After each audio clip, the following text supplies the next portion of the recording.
اور جس طرح سے اس کیس کو چلایا گیا وہ بھی ساری قوم کے اور ملک کے سامنے ہے کہ جس طرح سے ان کو وکیل بھی سے محروم کیا گیا، جس طرح سے سرکاری وکلا رکھ کے ان کے کیا گیا، 342 کا بیان نہیں کروایا گیا، صفائی کا موقع نہیں دیا گیا، بحث نہیں کروائی گئی اور پھر سزا کر دی گئی. تو یہ انشاءاللہ اگلے ہفتے یہ کالعدم ہو جائے گی، قواش ہو جائے گی سزا، کیونکہ یہ سزا کسی بھی آپ کسوٹی پر پرکھیں تو یہ سزا کا جواز نہیں بنتا اور نہ ہی یہ مقدمہ کیس بنتا ہے. اور کل جو ہماری قومی اسمبلی میں یہ ببانگ دہل کہا گیا کہ ایک کمیشن بنایا جائے، جوڈیشل کمیشن، جو اس چیز کا جائزہ لے کہ یہ 9 مئی اور اس کے جو ہے بعد کے جو مقدمات بنائے گئے ہیں یہ بدنیتی پر مبنی تھے اور chairman P T I Imran Khan اور اس کی پارٹی کو ختم کرنا اور یہ کرنے کے مترادف تھا. تو یہ بات اس کا شاخسانہ پھر یہ اپوزیشن یہ حکومت کی جانب سے آیا، بلاول بھٹو زرداری نے بھی یہ اس کا تائید کی اور ہم نے بھی تقاضا کیا ہے کہ جوڈیشل کمیشن بنائے تاکہ یہ قوم کے سامنے آئے کہ 9 مئی اور اس کا شاخسانہ جتنے مقدمات بنائے گئے یہ سارے بدنیتی پر مبنی تھے اور فوری مخلصی کی جائے عمران خان صاحب کو اور ان تمام اسیران کو جس میں بشرا بی بی شامل ہے. اگر ہم نے جمہوریت چلانی ہے تو پھر جو گھس بیٹھیے، یہ وزیر اعظم بھی گھس بیٹھیا ہی ہے. ہم نے اس کے بھی اعتراض کیا تھا کہ یہ فارم 47 کی پیداوار ہے، ہارا ہوا ہے جو ہے مسترد جس کو عوام نے کیا، ووٹوں پر جس کو جو ہے ریجیکٹ کیا گیا، وہ آج ہمارا وزیر اعظم بن گیا ہے. اور اسی طرح جو ہے 100 سیٹیں جو ہیں پاکستان تحریک انصاف کی ان کو جو ہے چھینا گیا ہے. اور پھر اس پہ ترا یہ کہ ہمارے الیکشن کمیشن نے ہم سے مخصوص نشستیں بھی ہم سے چھین لی ہیں اور یہ ابھی بھی توقع کرتے ہیں کہ یہ جمہوریت چل سکتی ہے یا یہ حکومت چل سکتی ہے. تو یہ غلط فہمی میں عوام کے غیظ و غضب سے ڈریں، کیونکہ عوام نے جنہیں مسترد کیا ہے ہمارے 180 ممبر تھے اور ہمیں مخصوص نشستیں دے کر 235 بنتے ہیں اور ہمارے پاس 2/3 اکثریت جو ہے پارلیمان میں بنتی ہے، جس سے حق حکمرانی صرف پاکستان تحریک انصاف کو حاصل ہے اور عمران خان کو وزیر اعظم بنا کر ہی ہم انشاءاللہ ہم دم لیں گے اور ہم جو ہے اپنا لوگوں کا مینڈیٹ انشاءاللہ بحال کروائیں گے. اس کی جو ہے شروعات ہوئی ہے آج، انشاءاللہ اگلے ہفتے تک جو ہے سوموار کے لیے پارٹ ہرڈ ہوا ہے اور سوموار کو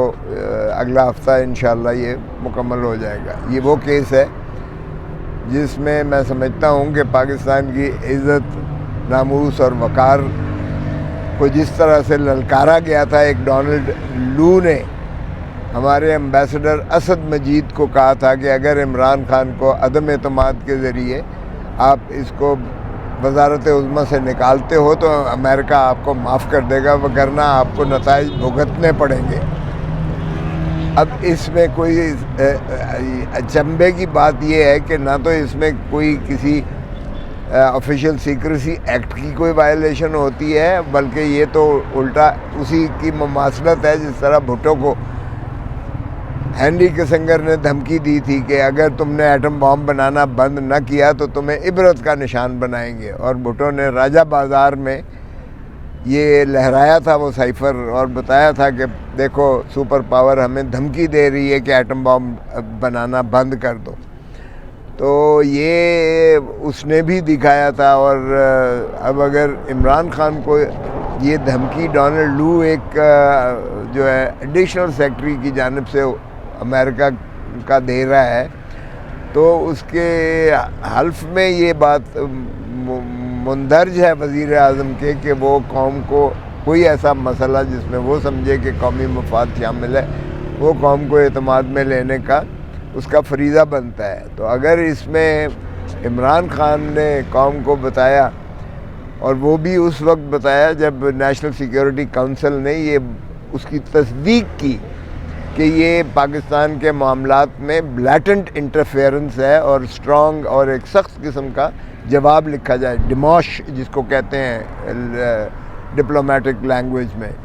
تو اسٹرانگ ڈیماش لکھا جائے، اس میں چاروں سربراہان جو ہے عسکری قیادت کے موجود تھے وزیر اعظم کے۔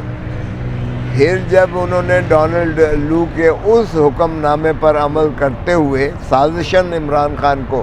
وزارت عظمیٰ سے عدم اعتماد کے ذریعے سبکدوش کیا، اس کے بعد پھر جناب موجودہ وزیر اعظم، خیر سے اب تو ہم انہیں وزیر اعظم نہیں مانتے، لیکن شہباز شریف کی وزارت عظمیٰ میں پھر ایک نیشنل سیکیورٹی کونسل کی میٹنگ بلائی جاتی ہے، جس میں دوبارہ اس کا اعادہ کیا جاتا ہے کہ یہ جو ڈونلڈ لو نے یہ دھمکی دی تھی